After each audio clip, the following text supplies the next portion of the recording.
3, 2, 1. The battle bus has launched. It is time for game number 6, our final matchup of the night. Going into this, a northwest to southeast, completely basically down the middle of the map, cutting it diagonally. The spread here is going to be pretty even. No corner is too far, no POI. Kind of out of contention. Going into game 6, Jack, with such a tight spread between the top, we'll say 7, 10 teams probably. How do you play it? What's the call? Do you play aggressive? Do you get those early game eliminations and try and push even 1 or 2 points out? Or are you going to play slow and go for the victory royale? I go for a normal style, and it sounds cliche, but here's why. A lot of these guys who popped off and had these monster games, it's not because they're getting 6 eliminations off the break or W-keying mid-game. It's because they're getting to the later points of the game when there's 60 players left in this lobby and doing a fantastic job of just peeking their heads out and farming eliminations to move them up into those points. You see the little fun fact there about Tfu's damage dealt, damage taken. Pretty impressive stuff, as they have solo claimed Frosty Flights, and people know this is where Tfu lands. Looks like no one wants to challenge him early on. This is a pretty solid shift, too, from, if you recall, back in the day before this season started up and we had the Glacier collide with the map. That southeast corner was kind of the go-to. It was a really highly concentrated material drop. There were a lot of chests. Loot was abundant. But the change, I think, because Stormwings are so important now for early to mid-game rotation, Frosty Flights is probably one of the best drops on the map. We have Sheep, Dopai here, the southwest side at Happy Hamlet, applying early game pressure to Pearl, and Pearl is literally trying to crawl away here. Anything he can do to stay alive. Just barely picked up a pump shotgun, it sounded like, but those jump shots there from Dopai, and Sheep going to secure the first 2 eliminations for this duo. Yep. That crossbow, come on, pick it up, boys, go back for it. You could just tell they knew exactly how weak he was. It's so key to communicate and know they've got the advantage. And it's also weird because in that situation, you're not really thinking, let's push him before he can heal. You're more thinking, let's push him before another team can get involved, right? And here's an example of that. As Anthony and Clarity are nearby, you can tell Anthony's already taken a ton of damage to drop down to just 14 HP. But it's that mindset.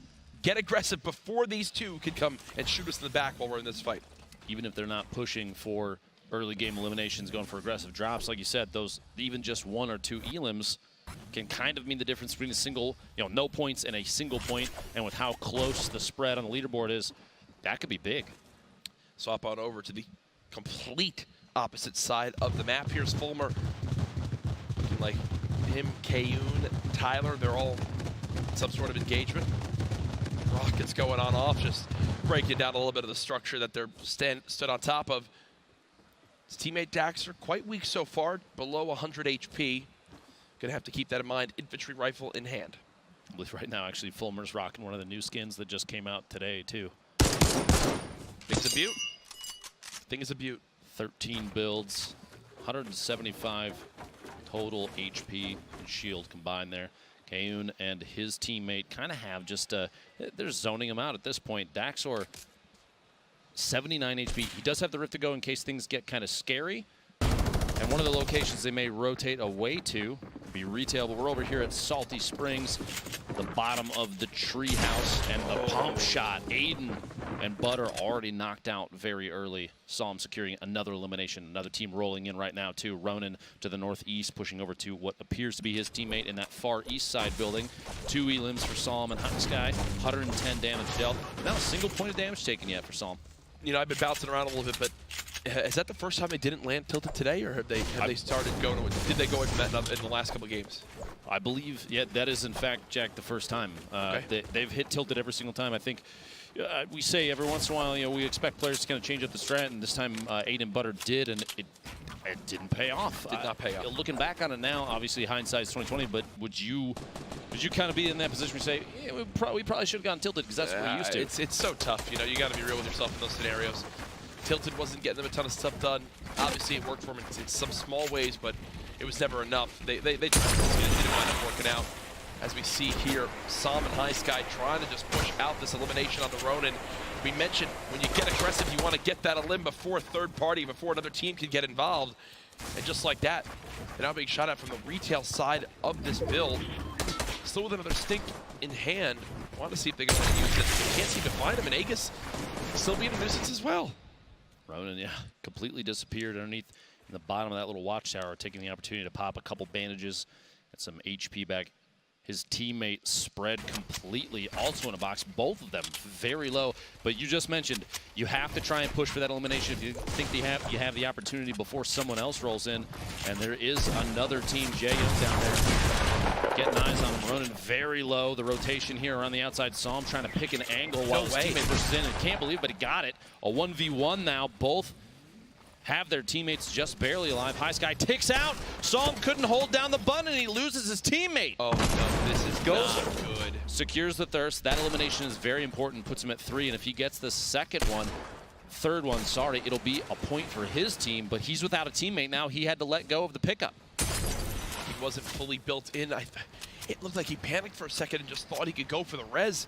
That's not the case, and now you see the two other players close by. Look at the mini-map in the bottom right. There's all sorts of players all around him. A Stormwing flying overhead.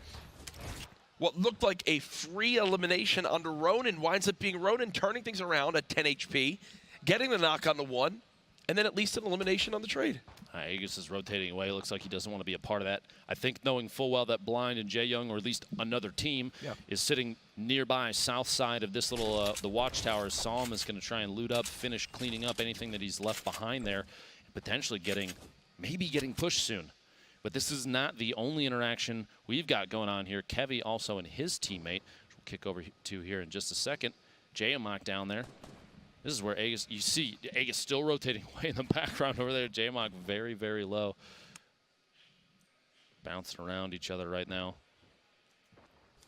Kevy just trying to secure kind of the perimeter there. Jayamok 0 elims. Kevy with 2 of his own. Not doing too bad. Some shots coming in. It's like German JDW, kind of our underdog. Those two are so used to playing together from a history of running duos that it would not surprise me if they have a pop-off game here in Game 6 for Secret Skirmish, the Duos Day. It just kind of comes natural for them. They're playing together for so long and splitting and now being randomly... It blows my mind, the luck of randomly getting chosen and put back on the same team. Imagine if it was like Tfue and Cloaksy. The amount of there would be a riot here. There would be rigged would be the whole chat the whole time. Nothing but chat. As now Kevy and Jayamok continue to farm on up as much as they can. Stormwing flies overhead. You saw on the map, still 81 players remaining as the first zone closes.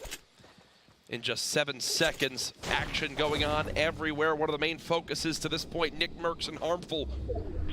Looks like they've now left Tilted Towers as the zone is pushed on in. 0 elims to this point, Lupo. Shouldn't be a big deal. They've had a number of at least decent games. Hoping for a big push here from Nick. Drop a huge bomb like he did, I believe it was at Twitch. He had aimed the shot at Zexro. And there, it looks like there was a slight miscommunication because Nick went to go fire the heavy sniper, but his teammate shot first instead. And by shooting, they got the wall down. They popped the rip to go. Are they going to try to rush this and use this as well? Looks like Nick's absolutely I think so, because they're far from the zone. He got it. He got it in time. And now Nick can fly towards the new zone, which I think this is super smart. He is taking some damage in the sky, though. Fun fact there on the left side of the screen. And Nick and Harmful are averaging 5 elims a match right now, which is huge. Zexro very low up top, and neither of them, Harmful and Nick, could land that drop up rocket with launcher. Zexro. Nope. No luck. A Chug Jug, though, a full shield. Nick's going to pop that real quick. Harmful picking up the Chug, and we may see him use that as well, potentially. Nope. They're opting to pop the Chug on Nick. Yep. Honestly, probably not a bad idea. The use time of that Chug Jug puts you in such a bad position. Exactly. You have to use it. Oh, my God. He had to stop. Ifa and Schmeck spotted him. He was about 3/4 of the way done with that, had to quickly stop and play his life. Still 80 players left. They're not in the zone as of yet. Fights going on all across the map as we'll continue to update you guys on where exactly all your favorite players stand. Remember, last match tonight, we will know the winners of the duos competition here at the Secret Skirmish. At the end of this game, Tomorrow, all solos all day. Notice IFA has literally been dealing damage like crazy all game, but no eliminations yet. 500 plus damage dealt, 31 taken, 0 elims. Which, by the way, Dopai and Sheep are the only duos team right now with 4 or more elims. That's a point for them. Nobody else has reached that point just yet. Jamok and Kevy still alive, starting to box up next to their opponents, and you're going to see here, Jamok might go. We've seen Jamok hit flicks all day. Yep. If you watch the stream at all, one of the fastest flicks I've seen from any player. It would not surprise me to see him do something similar right here just a second. Especially that legendary pump shotgun. It can hit like a bus. 220 max damage up close if you hit everything. Get a full crit there. He's going to need it to hit like a truck right now when you look at how much health he has compared to Devious and Monster. Across the bridge, you see Ghoul alongside his teammate. Jamok just trying to see what he can do with just 53 health. Such a low position of HP to be in right now with 2 players above 100 HP in front of him. Looks like Kevy was able to apply a little bit of pressure, got some taps on Monster, but he's going to pop Minius and top back off at 150. Devious and his Wolf trying to look for an opportunity. They don't know that Jamok is low, but like the attempt, the shot through, quickly editing a window to take an opportunity through Jamok's window and can't land it. Kevy applying pressure from above and does get hit, which means pressure might shift here. Jamok and Kevy might have to pull back in just a second, which might mean Devious and Monster have an opportunity to push. Depends on whether or not they heard the shield break on Kevy. That sound, it's audible to these guys, and they'll know that it happened. You may see aggressive play here from Devious and Monster in just a second. They have combined under 150 HP for Jamok and Kevy. An abysmal spot to be in. Keep in mind, though, the 50 health on elimination, which can be so key in this matchup. Monster and Devious just taking their time. They're in no rush. You hear the rifts being used all around. This zone about to finish closing in the next few seconds. As we'll wait and see exactly where it'll rotate to next. Storm Sturge still going on. And they're only 34 damage ahead, so Monster and Devious have to keep watching this. I gotta be careful. If someone else does just enough to pass them, that damage threshold will shift. The player goes down. You see some pressure have to happen. 6 cleaners, 198 medium ammo, 21 shotgun shells, 2 minis. There's a team that just rifted from Wailing Woods. They are just now flying in from Wailing Woods, which is just absolutely nuts. Here's Blue T and Zate. Blue T not on the high ground, 138 HP to his name right now. 70 builds still left. They're going to have to reset for a moment. As you can see, Zate was very low on HP. It would not surprise me to see Blue T drop a full shield here in just a second for his teammate, and there it is. Any opportunity to Oh, it looks like they swapped. So I was wondering why he didn't finish using his big shield. It was because Zate called out and said, no, I've got a slurp for you. He drops a slurp for Blue T. They are falling on down right now. Legedian down low, gets eliminated. There's the little health buff for Zate and crew. That's the first elimination for this duo. Teammate still all the way up top, has the high ground, but there's no opportunity to push down and try and get the pickup or push for a knockdown on either one of these players, Zate or Blue T. So kind of sacrificing his teammate. Landjock's going to have to look for a rotation away or maybe get aggressive. It would surprise me at this point if Landjock chose to push on this, but he's got no mobility in his inventory, no launch pad, no rift to go. He's going to have to wait for these guys to roll away from him unless he wants to take a big risk and push down on top of Blue T in the middle of this, and that may or may not be what he does. We'll have to see here in just a second. He's rotating away, just kind of keeping his eye on him. Maybe sneak ahead as they rotate southeast. They don't have a long way to go, but they still have a way to go, and Landjock's going to have to rotate out into the storm, take a little bit of damage, but anything to keep himself alive over sacrificing the game. This game 6 here, the last game of the duos. Landjock gets lasered by Blue T on the rotation in and gets caught off guard. Blue T secures that one. The second elim, they're able to secure both those. That was like 150 damage in a matter of moments, but Almost we are instantly. About on the way to our third zone here. It's time for a little mid-game update from the man himself, Sundown. Thank you so much, Courage, here with the last Sundown rundown. We're going to take a peek of Chap and Cloakzy, 2 favorites early. You got to be able to execute on your 1v2s. That's what this is right here. A fantastic hot swap from Chap, making sure he's putting out that max damage. You see Cloakzy firing for him the whole time. High Sky and Psalm. We caught Psalm's really good 1v2. Here's High Sky making sure he's capitalizing on Butters and Aiden, executing on that push. Sheep, 1-man wrecking crew early, putting all those shots down on Clarity, earning himself 3 elims, so him and Dopai going in with a point back into the game. Thank you, Sundown. Another incredible rundown. I like that name right there. The Sundown Rundown. I think that's going to be a thing. Yeah. Dwight and J-Truth, I had the opportunity to talk to them earlier, and here they are. Dwight barely hanging on, 8 HP, 50 shield, and the Clingers coming out, going to push him out of the box. He was right there with his teammate J-Truth, but they have to rotate, kind of split from each other a little bit. Thwyfo's still up top as Chap and Cloak are moving in on Dopeye. The 2v1 out of nowhere. That stink grenade causing some zoning issues there. Thwyfo's going to try and move up. Stink's going to keep him back. Chap and Cloak trying to just claim the pinch on Dopeye right now. They want this elim. They're hungry. Chap getting every bit of materials he can get. They know Dopeye's nearby. It looks like it's time for him to make a move. Spraying down the wall. Dopeye, we know he has no shields. I don't know exactly what information Chap has to this point. That's a huge tag, and there he goes. Cleaned on up. 3 eliminations now between Chap and Cloaksy.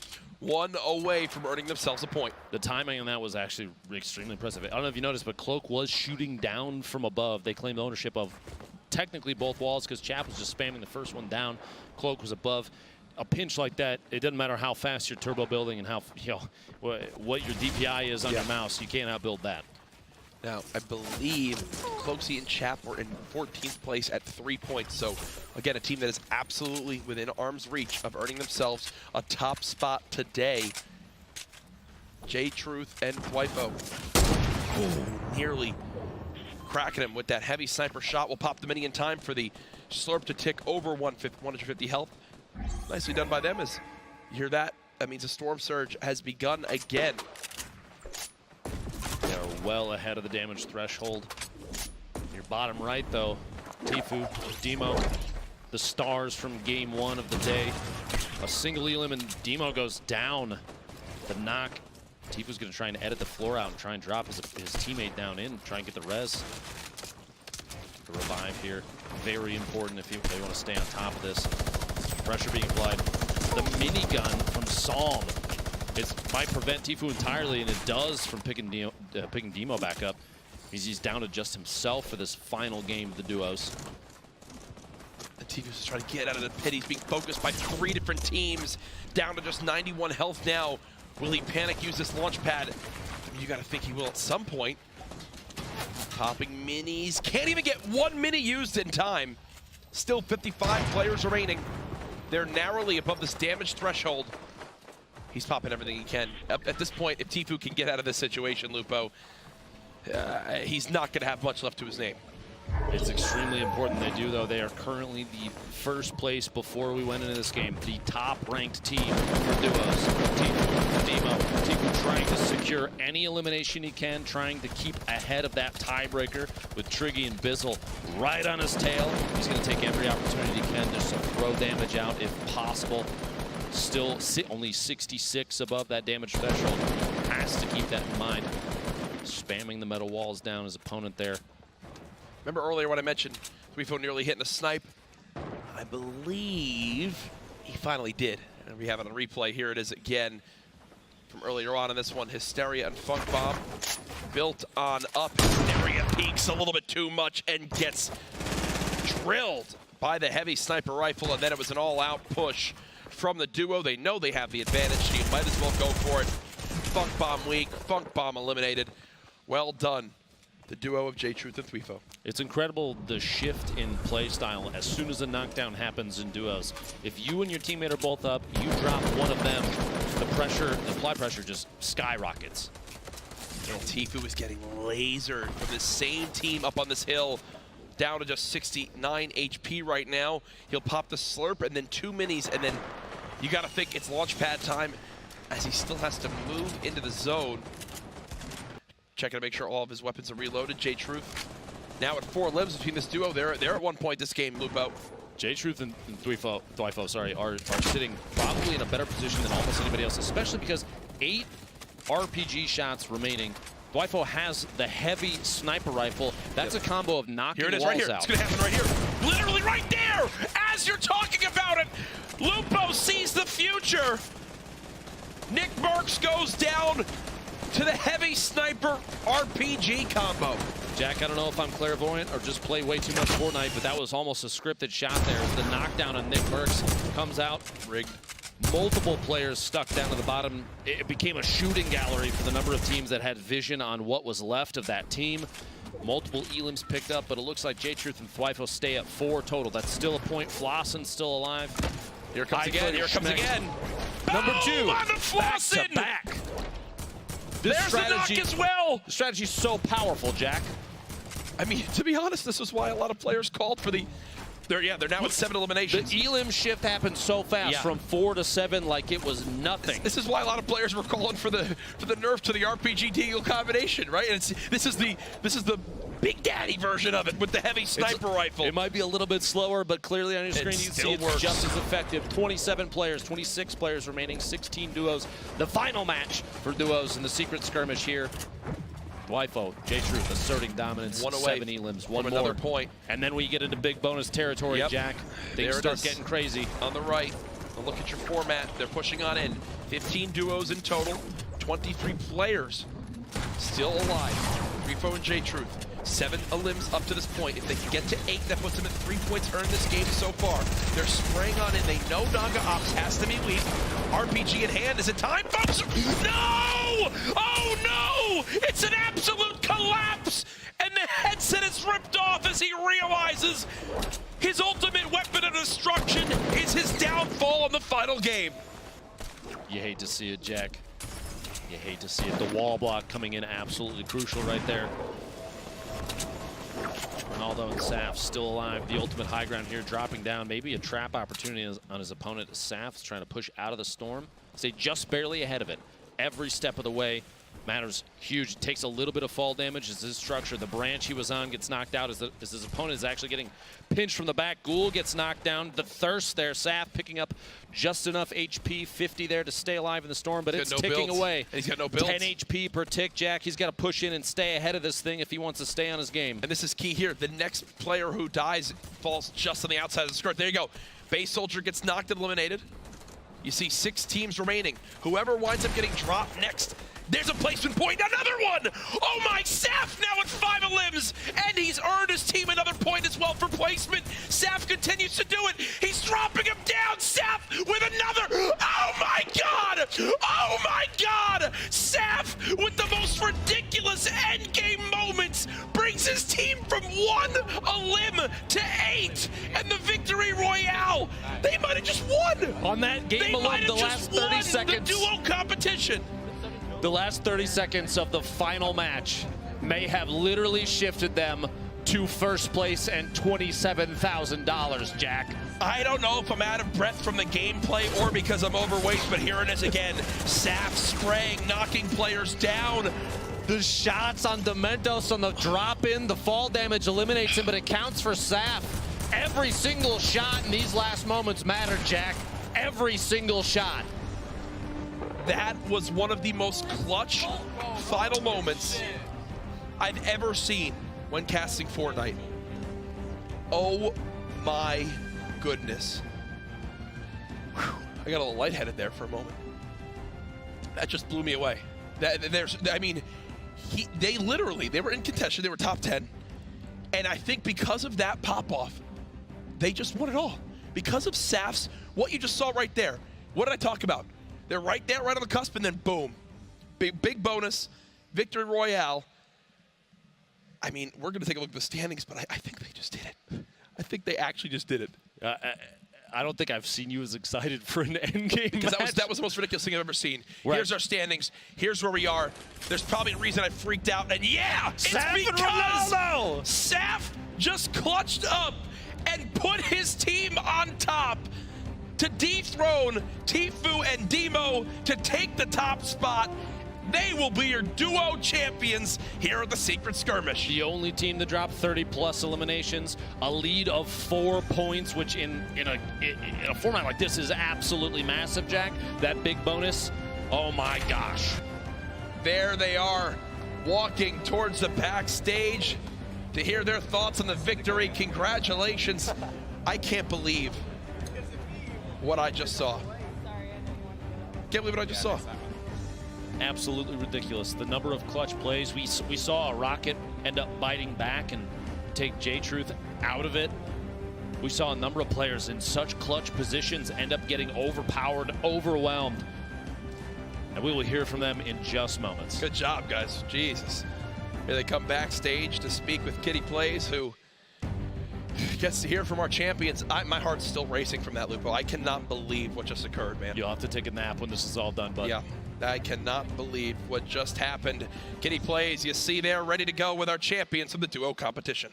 Hey guys, I was not expecting to be interviewing you guys so close together. Congratulations, you just won $27,000, taking the entire random duos competition. First of all, not being paired up with your partners, Diff, you guys proved yourselves at TwitchCon. How did it feel playing with a new partner? Honestly, I felt really lucky getting Saf, because Saf is a really good player. He made a lot of good calls there, played like crazy, got a bunch of kills, clutch up at the end. So I'm grateful for having Saf as my partner. Yeah, you guys did absolutely amazing. I saw you blanketing the top and then you down below getting all those incredible shotgun kills. So what are you looking forward to in the future? Are you guys going to be playing together at all, do you think? I got Zayt, so no. Okay, so here we got a few of your guys' replays. Talk me through what happened. I don't know, we just got a bunch of kills mid-round. Then last game we were hyped and just got lucky and won. Not got lucky.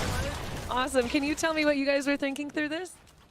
Again, like I said before, our play style of like playing till the end game, playing high ground, looking for picks, rotating in early, all that kind of just worked out. Everything like, I guess like the puzzles, all the pieces fit together, and everything's lined up. We got the win.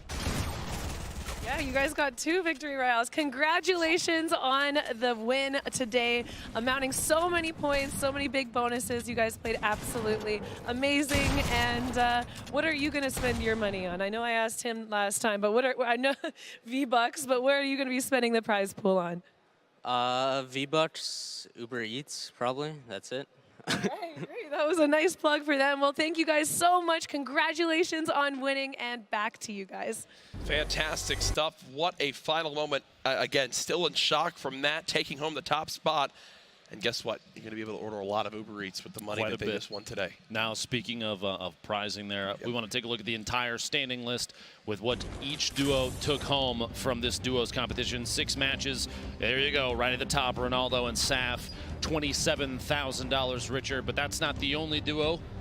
Come away with some prizing today. J-Truth and Thwifo, $17,000. Tfue pushing even more into his prize pocket, $13,000 split with him and his teammate, Themo, this time around. Bizzle, Triggy, Poach and Tendence, Hartful and Nick Merckx, Blue T Zayt, Anthony and Clarity, Cease and Lyrison, Bowman and Vivid, your top 10 duos there, Jack.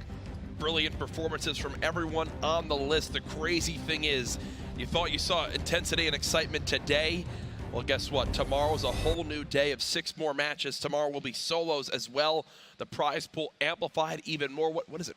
$400,000.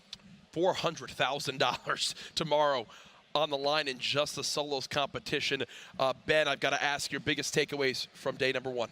It was interesting to see randomly chosen duos play so well together. The chemistry between these players is absolutely impressive. I had the opportunity to highlight a couple plays that I never thought I would see from 2 teammates who have never played together. We saw that multiple times today. Yeah. On top of that, the changes for 7.4 have really made some variety in the way that play styles have evolved.